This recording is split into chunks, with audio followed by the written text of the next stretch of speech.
Hey, how's everybody doing? Welcome back to Ask That Podcast on YouTube. What I got here is this is Wizards X-Men Turn 30 Collector's Edition. This is from 93. Yeah, 30 years would be 93 for them because they were 62 or 63. $4.95 cover price. Now, that's a thin issue. I want to say this came with some cards and a poster and all that shit. I don't think any of that's in here. This was dug out of the local comic shops cheap then. Yeah, nice little, I don't know how well it's turning up, but a nice little holofoil. And on the Wizard logo, it's the X logo.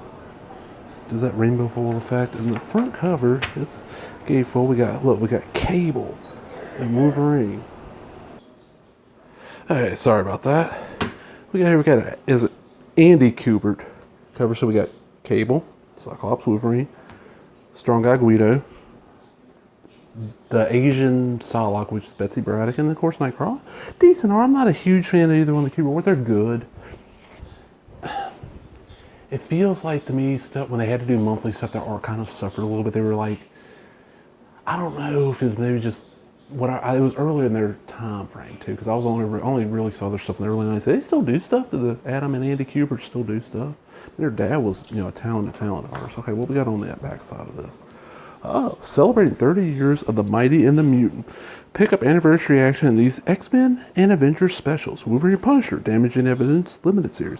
Avengers Milestone 16, that would be...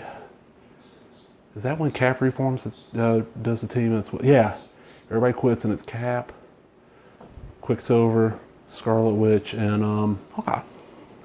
X-Men Milestone number 9, presenting the first X-Men Avengers clash. X-Men, Uncanny X-Men 305. I did not read that. I might have run an Uncanny ended with 300. Avengers Greatest Battles trade paperback. The all new, all different X-Men Masterworks trade paperback collecting John Size number 1 and X-Men 94 through 97. X-Men's poster book 2. Avengers 367. X-Men 25 featuring a Gambit hologram. That would be around the time of the big battle of Magneto.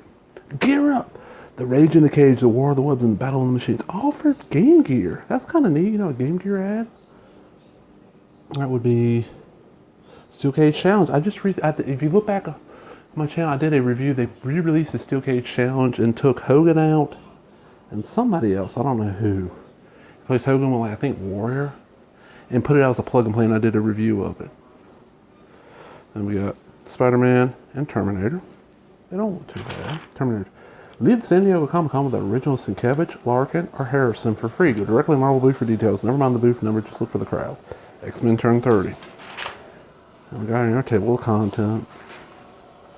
Gareb Shamus is Professor X. Issue 25, bloody good. I think I've done that issue. X marks the spot. It's just like, this is the early X-Men, the original 5. Angel, Marvel Girl, Cyclops, Iceman, Beast. X-Men 2099, the year 2099. Mutant is still a 4-letter word. Fortunately, so is X-Men. X-Men 2009. John Francis Moore, Ron Lim, and Adam Kubert. Dynamic full cover coming in August. The future is now. Oh, sorry about that, my dog. Look ahead, is the X-Men heading to their 4th decade. We got Polaris, Beast, there's Warpath. They got a bunch of X-Facts. He's the Hammer. Someone's going to get nailed. Thunderstrike by Tom DeFalco and Ron Friends. I just saw an interview on Cartoonist Kayfabe. Great YouTube channel, great podcast. And they interviewed Ron Friends and he talked about how he made a good amount of money off the royalties on fucking Thunderstrike because it sold really well. X-Fact. Omega Red. I mean, that's Weiss Pistachio art. Looks really familiar.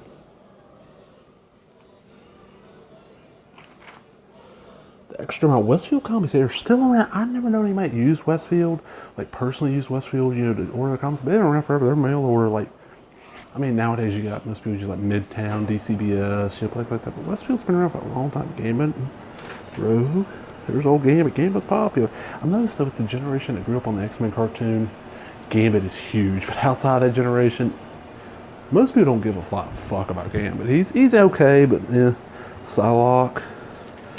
I actually preferred her, the way they did the character a little bit more when she was just to come over, before she went Asian Ninja.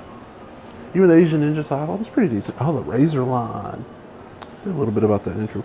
Now that is Larry Stroman artwork. I tell you, looking at that. What was X Factor when you had like Havoc and Polaris and Strong Guy, Multiple Man, and Wolfsbane of all people. Professor X. There's some more artwork. Very huge. Look at that cable. Pouch after pouch, gun after gun. Comics Master Mechanic. John Byrne fine-tuned the X-Men and make it into a smooth redemption. It's about his run on X-Men. You got Dazzler, you got Kitty Pryde. I think I did a bit. I owned multiple copies of 129, which was first printed Kitty Pryde. And I still got one or two. I did one on my recap. Some more Wizards. If you like these Wizard flip-throughs, I got more. But also, I mentioned them earlier, Cartoons Kayfabe. They are so great. It's Ed Piskor, Jim Rugg, on pretty much every episode. And there's another guy that shows up here and there. I can't think of his name. They're all Pittsburgh comic artists. So good. From the professor to a bishop. Look at X-Men's members and their various backgrounds. Professor X, Cyclops, Iceman, Beast, of course, the all original, Archangel, Jean Grey, Mimic. Now, Mimic kind of got copied in a way by. They don't list him. No, there was a character called Changeling that took over Professor X. Looked just like Professor X, had a little bit of his power. That became Morph in the X-Men cartoon. Morph that died with the first or second episode. Then they brought him back later on. Mimic, it was not even a mutant. They've had a few non-mutant members, so he could duplicate powers anybody around him. Then we had Havoc, who didn't show up. Look, all these were number 1. That's 19. I think X-Men was bi-monthly back then. So 19 was like, over 3 years in. Havoc doesn't show up to 54. Then Liz Polaris next was 49. And they've ever resolved if she's actually Magneto's daughter. Then Wolverine, Colossus, Nightcrawler, Storm. Banshee showed up in N28 but did not become a member till late. Okay, this does have the poster. Oh, that's cool. I might have to put this up on the wall. I like that. I love these old Wizard posters. I hate the wallpaper, the way my walls look in my room. I hate it, so I'm trying to cover my walls with posters. Shadowrun on the Super Nintendo. It's Miller time. It's okay. It's not great. This is Frank Miller and John Romita Jr. and Al Williamson. I've read it. It's decent. It's just Thunderbird, one of the first ones like Sunfire. Shadowcat, 129. Dazzler, oh, that's right, she appeared in 130, not 129, shit. Phoenix, which is Rachel Summers, which I think she goes by Rachel Gray now. I think she's adopted Jean's last name. Solid. First appearance, New Mutant Angel number 2. If you're watching this on my blog, go back a little bit, you'll see I did a review of Uncanny X-Men Annual, I think it's 11. It's like, for proper Marvel Universe, she appeared in Marvel UK a lot. It's probably like her second appearance. It's when she it was right after she joined the team. Pretty good issue. Rogue, Gambit, Jubilee, another character that's really big with people that grew up on the cartoon, but outside the cartoon, most fans think it was like not the best replacement for Kitty. Forge joined long before Jubilee. And there's some people they're missing. Longshot and Bishop. They're missing like what was there? Amanda Sefton. That short one had like the Murr Island X-Men. There's characters missing. From Gopher to comic great Chris Claremont recalls his 18 years as X-Men's writer. This, if I'm remembering right, was old Polaris. He took over 94, I think it was. He went from 94 to 279. Classic cover. And I remember he talked some shit in this. Like in the beginning, there was Wizard. Comic fans rejoiced. Now there was Pro Guard. Rejoice again. Wizard was selling fucking bags and boards and my lights and hard cases and all that bullshit. And I never bought any from them. I kind of stuck with a Comic Defense System just because they're cheap. It's easy. I'm not really big on. If it's something really, really old, I'll bag and board it and keep it like that. But this stuff, it's something I never thought about. Like I got this pointed out to me. There's a lot of cards, especially for shit like Tribe. When this card set came out, Tribe had one issue, and it'd be forever before you saw a second or third. There's only 3 issues. But the thing is, these made money to help get that next, make more money for the artists, and it's basically cut some panels, and then you get people like Jay Lee, Kevin McGuire, Tom McFarlane, Nelson, Jill Thompson, Dwayne Turner, and more. Do cards for you, and boom, it sells. The Excellent Art of the X-Men. People were Jack Kirby worked on it for 63 through 65. Don Heck for 67. Oh, sorry. Warner Roth from 65 through 67, 68 through 69. Excuse me. Don Heck. I like some of Don Heck's art. Neil Adams, 69 through 70. Some great looking issues. Dave Cockrum, 75 through 77, 81 through 82. Good art. John Burns, 77 through 81. And that's the thing people forget. It wasn't until right near the end of Burns' run that X-Men really started selling. Well, it was getting awards, but it's like Eagle Awards where a couple hundred people, tops, voting on, probably 100. But on Born Norn, Paul Smith, I wish he'd done a lot more, 83. John Romita Jr., 83 through 86 at 93, and then he comes back around this time. His first run's good, that second run, ugh.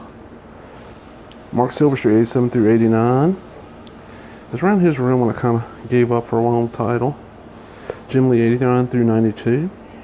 Ross Pataccio, 91 through 92. Adam Kubert, 92 through 93. And you get the different art. Oh, here we go. Marvel Vision. I look inside at this month's hottest titles from Marvel. What's a hot title?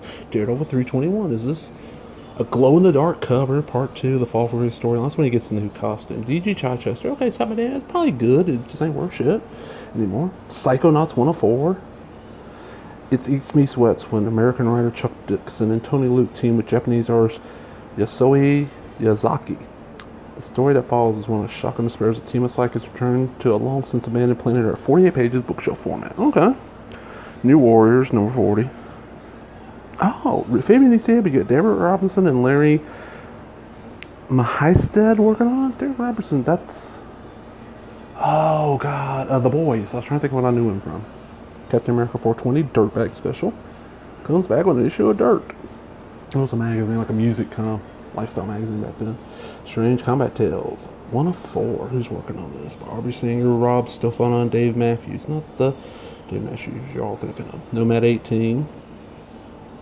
It's crossing over Cap. Fabian Iciaba, Manuscript. Silver Surfer 85, Dirtbag Special in. Mighty Marvel Fan Phone. Typhoon Blue says Dave Cockrum explains how basically Storm and Nightcrawler were created for Legion of Superheroes when it's working on it. Hulk 2099 Unlimited. That's where Hulk appeared. Comic Fest 93 Philadelphia. This is the one they started doing.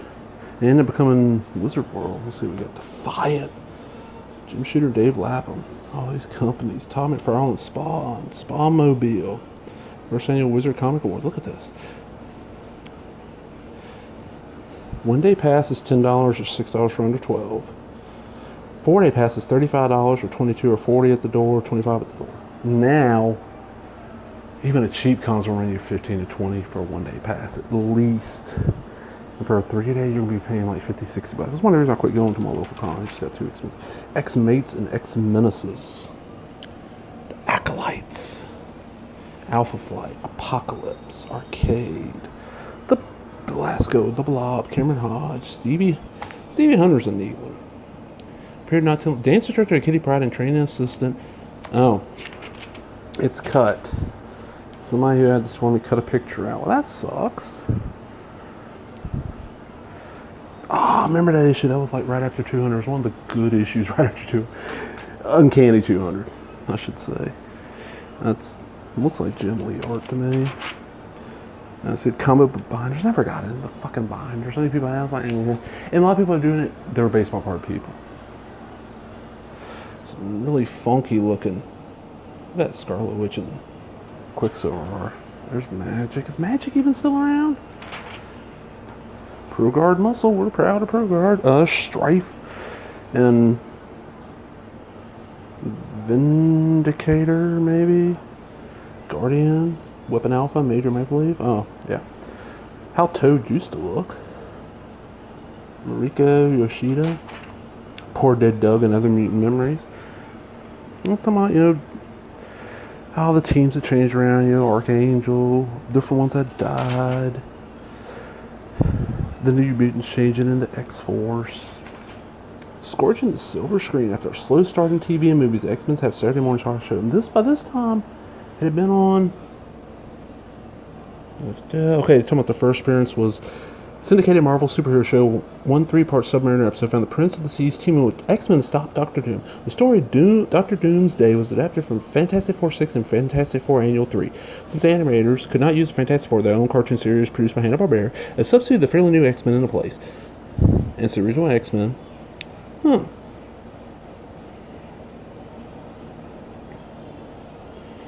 I'm trying to see. They're talking about Spider-Man's Amazing Friends.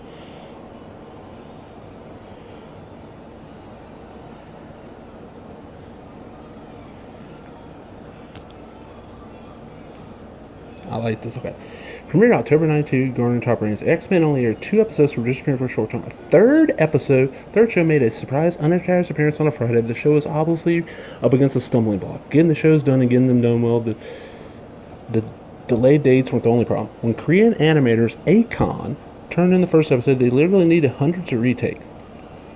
Viewers could otherwise throw the characters who didn't cast shadow, missing characters on view screen, shirtless Magnetos, and scenes where Jubilee's light bursts looked like tadpoles. No, it looked like she was shooting sperm out of her hands.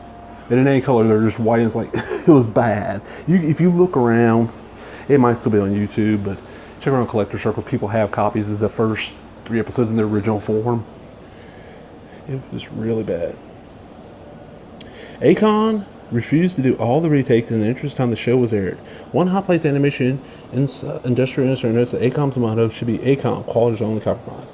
When Fox wasn't going to get the second episode in time for airing, the threat one the producer and personally hand-delivered a film from Korea 5 days before airing, he wouldn't get paid for the entire series. He made the deadline, though 50 scenes were missing. Editing was done in a one-day marathon with no retakes, and the second episode aired. And that's all they aired until January 9th, and they re-premiered it with 2 episodes, the same 2 episodes, fixed, and then it went on and aired the original, the rest of the season. And this is the list.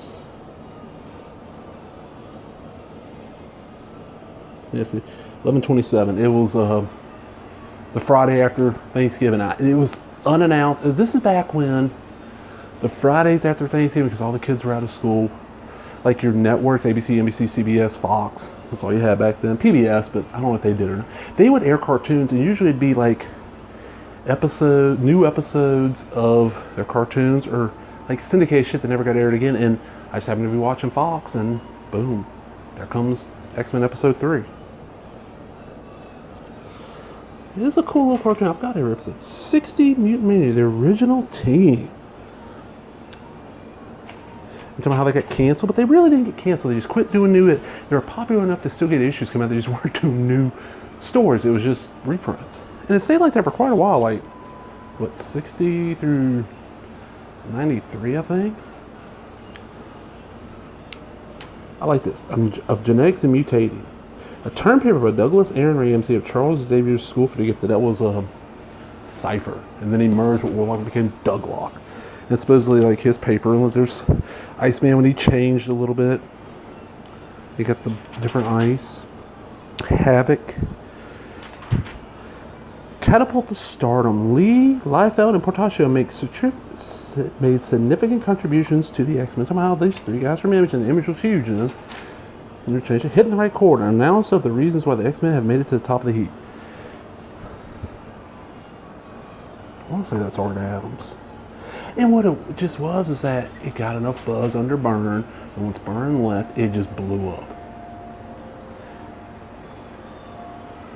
I can remember X-Men just being huge. Like, everybody knew the Red Comics, Red X-Men. And this was back when I started reading it regularly with 128, 129, somewhere around them. And by 150... 175 at the latest. It was probably the one comic I knew that everybody reading comics read. We got a comic book IQ thing. I'd probably do okay on that one. A price guide, and let's all get. Yeah, I never read Amazing Adventure, Beauty and the Beast, the Cable shit, classic X-Men, which I'm slowly collecting because they have new material in there and like little short stories that never been in place else. They got good cover and they're cheap. It's in color. It's the easy way to get those in color. I mean, I know they got the essentials, which are now on a print, but they're black and white. Oh, excuse me. Whew. Look at this. Iron Fist, first print Sabretooth, $130. I don't think it's that cheap anymore. Excalibur. Dazzler. I'm going to say what Uncanny X-Men back then 129 was. It wasn't a super expensive issue. $20. First Sebastian Shaw. Oh, first Sebastian Shaw. First Kitty Pryde. That's kind of cool. The Wizard. Backbones. Archival boards. The Wolverine miniseries by Frank Miller. 20-something bucks an issue, or over 20 bucks an issue. Whew. Life with the Mutants. Mutants had never quite made into the X-Men. XX possesses the power to polybag anything with a touch. Deemed useless because he couldn't insert trading cards in the bags currently employed at Marvel. Continuity board. Half man, half machine. Aside from just really looking cool, had the ability to keep track of every X-Man's guest appearance and would attempt to keep it all tied together with continuity. Short circuit exploded when he stepped foot in the X-Mansion. Plain Jane board. Underdeveloped female endowed with unimaginable superpowers, but could never cut the mustard as possible candidate for Marvel's swimsuit issue. Dark and brooding guy. Mysterious mutant from a dark and bleak future where all the X-Men we know and love have long since died. Some horrible and dramatic death along with all the other heroes and villains in the Marvel Universe. Rejected because we are too many of those guys. Lie X-Feld. Mutant with the ability to crush anything with his massive thighs. Rejected because he kept hitting people with the massive gun of his when he turned around and he just looked silly with those tiny feet. Bill Sienkiewicz art. And these watches, and these things were okay. Paying $60 for each one of these watches. Whew. And there's, damn, 2 Game Gear ads. That's kind of cool. Like I said, they probably came with cards, and it's got the poster. But hope everybody enjoyed them. Or if you did, give me that thumbs up, leave a comment, subscribe, all the other bullshit. Talk to everybody later. Bye bye.